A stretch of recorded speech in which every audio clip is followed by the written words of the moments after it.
Hello everyone, আসসালামু আলাইকুম। কি অবস্থা ভাই? এই তো ভাই আলহামদুলিল্লাহ। জামিল ভাই, আপনি ইন্ডিয়াতে গেছেন কতবার? দুইবার। আপনি কি পারপাসে গেছেন? আমি গেছিলাম একবার ট্রাভেল পারপাস, আরেকবার গেছিলাম ভিসার পারপাসে। রোমানিয়ার জন্য। জি, জি। রোমানিয়ার রেশিও অনেক আগে মনে গেছিলেন আপনি। হ্যাঁ হ্যাঁ, আরও 2 থেকে 3 বছর আগে। যাই হোক, আপনার নসিবে ছিল না লাস্ট পর্যন্ত। আপনি এটা হচ্ছে পোল্যান্ডের ফাইল। হ্যাঁ হ্যাঁ।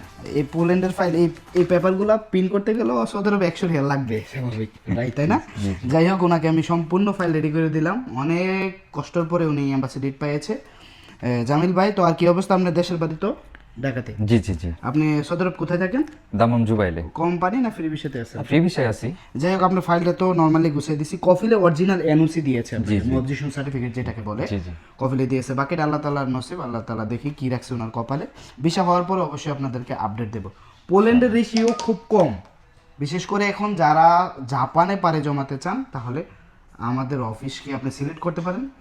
জাপানে ওয়ার্ক পারমিট কিংবা ভিজিট ভিসা, এবং যে কোনো দেশের ওয়ার্ক পারমিট আসুক বা ভিজিট ভিসার ক্ষেত্রে ফাইল প্রসেসিং করা লাগবে, এম্বাসি ডেট নেওয়ার জন্য অ্যাপ্লাই করা লাগবে। আমাদেরকে নক দিতে পারেন এই নাম্বারে, কিংবা আমাদের অফিসে ভিজিট করতে পারেন।